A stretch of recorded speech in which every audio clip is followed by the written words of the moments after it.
নিজের জীবনের সবথেকে বড় সুখ কি জানো? যখন বাসায় তুমি সুন্দর, সুন্দর রান্না-বাড়া করে তোমার বাবার বাড়িতে হয় আর অথবা তোমার শ্বশুর বাড়িতে হয় তুমি খাওয়াতে পারবে। যখন তুমি দেখবে তোমার হাতের রান্নাগুলো খেয়ে বাসায় সবাই প্রশংসা করতেছে, তখন দেখবে এই শান্তি, এই সুখে থেকে মেয়েরা আর কিছুই আশা করে না। মেয়েরা সবসময় চায় তাদের প্রশংসা করুক, তাদের রান্নার হাতের সবাই প্রশংসা করুক, তাদের খাবারগুলো খেয়ে যেন অন্তত সুন্দর একটা তৃপ্তির ঢেকুর তুলতে পারে পরিবারের প্রত্যেকটা মানুষ। এই আশাটা কিন্তু মেয়েরা সবসময়ের জন্যই করে।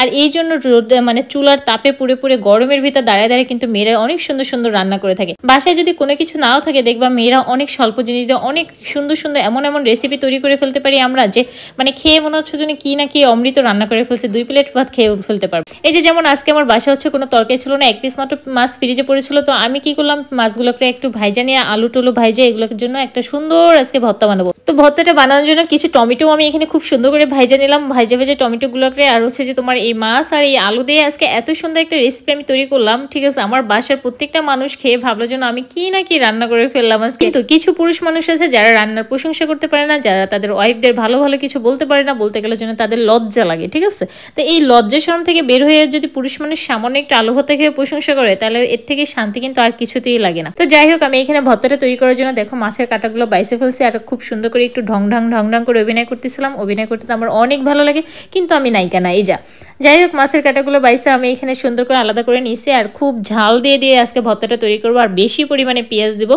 যে কোনো ভর্তায় কিন্তু পেঁয়াজটা অনেক বেশি হচ্ছে যে প্রিফার করে, সবসময়ের জন্য চেষ্টা করবো ভর্তার ভিতর পেঁয়াজটাকে দিতে। আর পেঁয়াজের স্লাইডগুলো সবসময়ের জন্য একই রকম কাটা থাকতে হবে, তাহলে কিন্তু সেই ভর্তার টেস্টটা অন্যরকম মজা লাগে। আমি এখানে শুকনো চালটাকে খুব সুন্দর করে এই দেখো করে নিচ্ছি, পেঁয়াজের সাথে আগে মাখাই জায়গায় নিচ্ছি। আমার কিন্তু এগুলো খুব সুন্দর করে ভাজার সময় অনেক একদম সিদ্ধ হয়ে গেছে প্রপারলি। আর মাছের কাটা বাছছি খুব সাবধানে বাছবা যেন হাতে না ঢোকে। হোক, আমি ভর্তাগুলোকে দেখো কতটা লোভনীয় লাগতেছে। আমি এত সুন্দর করে করে ভর্তাগুলোকে মাখাই নিচ্ছি। এই বাসায় কিন্তু আর কোনো কিছু লাগেনি, এইটা দিয়ে প্রায় 2 প্লেট ভাত এক একজন খেয়ে উঠতে পারছে। ঠিক আছে, আমি তো আসলে খেয়ে অনেক খাই, কিন্তু আমি ভাত যে 2 প্লেট খাই এমন আমি 1 প্লেট ভাতও শেষ করতে পারি না। তো যাই হোক, আমার এই হাতের ভর্তার রেসিপি যা যা পছন্দ করে দেখে রাখতে পারো। অবশ্যই বাসায় যখন কিছু থাকবে না, এইভাবে চেষ্টা করবা 1 পিস মাছ দিয়ে খুব সুন্দর করে ভর্তা তৈরি করার জন্য।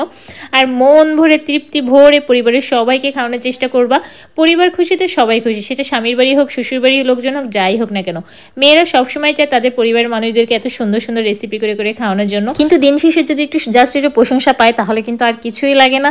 তো সব ছেলেরাই চেষ্টা করবো বউদেরকে প্রশংসা করার জন্য। আর তার মা বাবা ভাই বোন যেই কষ্ট না করে না কেন, রান্না করে তো তোমার সামনে দিচ্ছে, অবশ্যই তাদের প্রশংসা করার চেষ্টা করবা। তাহলে দেখবা আরো সুন্দর সুন্দর মজার মজার রেসিপি খেতে পারবা। তো আজকে এই পর্যন্ত, সবাই ভালো থাকে, আল্লাহ হাফেজ।